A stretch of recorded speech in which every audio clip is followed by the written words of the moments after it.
Jam দিয়ে আজকের ভিডিওটা শুরু। তো সিগন্যালটা পার হই, দেখি একটা টান দিই যে সব আমার পাশের বাইক কিন্তু আমার অনেক পিছিয়ে বেড়ে গেছে অলরেডি। আর এখন আসছিল যে তেজগাঁও 7 রাস্তা মোড়ে আকিজ পাম্পের সামনে। তো তেল নেওয়া দরকার, দেখি তেলটা নিয়ে নিই। বাইক থাকার সুবিধা হইলো চিপা চাপা দিয়ে অনেক আগানো যায়, অনেক বেশি। আর খরচটাও মোটামুটি কম, যদিও এখন তেলের দাম অনেক বাড়তি।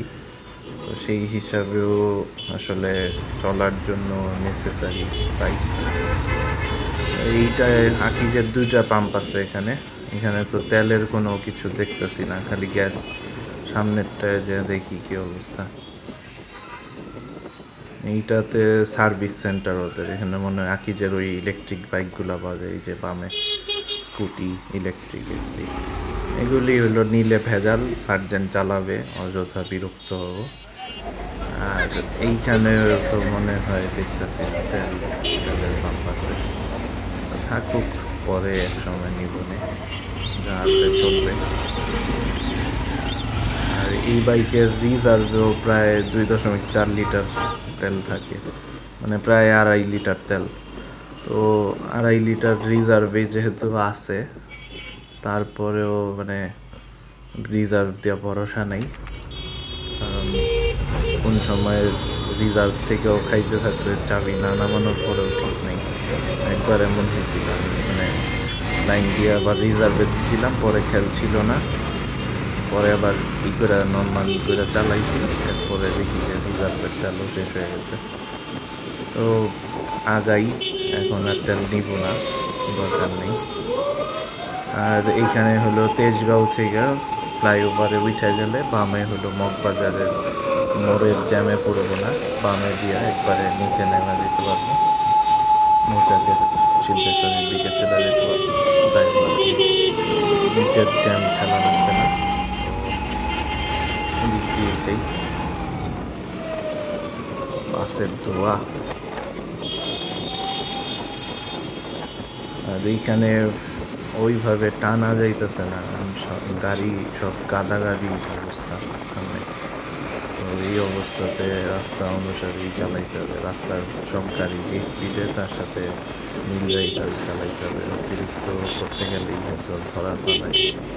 তারপরেও অনেকে ওভার স্পিড করে, আমি আগে করতাম এক সময়, বয়স যখন কম ছিল, তো এখন করি না, সাহস মনে চলে গেছে সব। কারণ 2-3 বার অ্যাক্সিডেন্ট করছি, তো প্রত্যেকবার 7-8 দিন হাঁটতে পারি না। তো ওইটা কতখানি বিরক্তিকর, কতখানি কষ্টের, এটা বুঝি দেখেই এরকম স্পিড বাড়াই না। তারপরেও এখনও অনেক সময় মানুষের দোষে অ্যাক্সিডেন্ট হয়ে যায়। এই বাসের পিছে পড়লাম শেষমেশ। এইখানেও যাওয়ার রাস্তাটা একটু চিপা, ওভারটেক করা যাবে না। আর এই ফ্লাইওভারগুলো হওয়াতে অনেকটা সুবিধা হয়েছে, অনেকখানি আগানো যায়। বাংলা মোটরে যাওয়ার সময় জ্যামে পড়া লাগে যদিও, জন্য এইখানে মানে এই রোডে ঠিক আছে, ওই সাইডের লাইনে হলো বাংলা মোটর আটকে থাকে, বাসালায় চাপাই দিয়েছে, কোনো হিসাব নেই বাসালার, দেখেও না মনে হয়।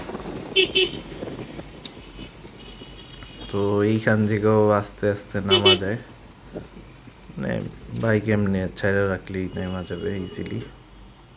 গাড়ি অফ করে দিছি।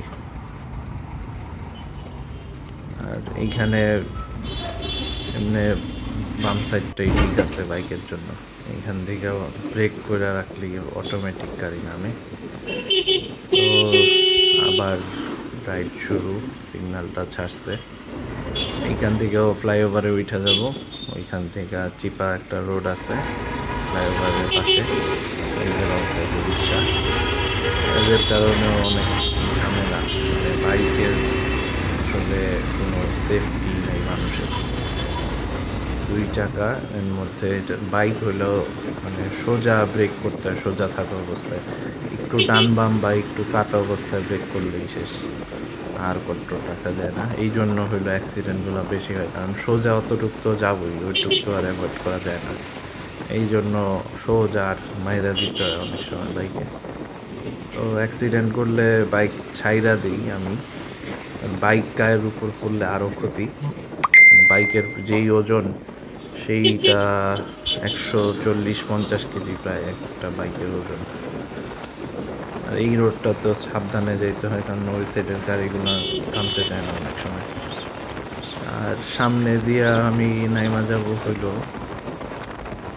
সোজা একটা চিপা আছে, শুধু বাইকই যাইতে পারে আর রিক্সা টিক্সা যায় দিকটা। ডানে হইল পেলি রোড, আর সোজা হইল শাহজাহানপুরের ওই সাইড চলে গেছে।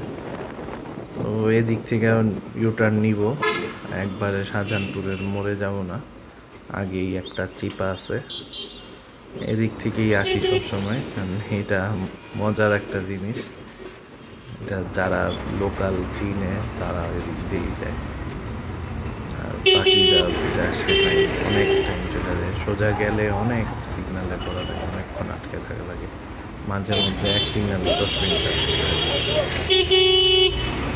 এখানে কি হয়েছে জানি না,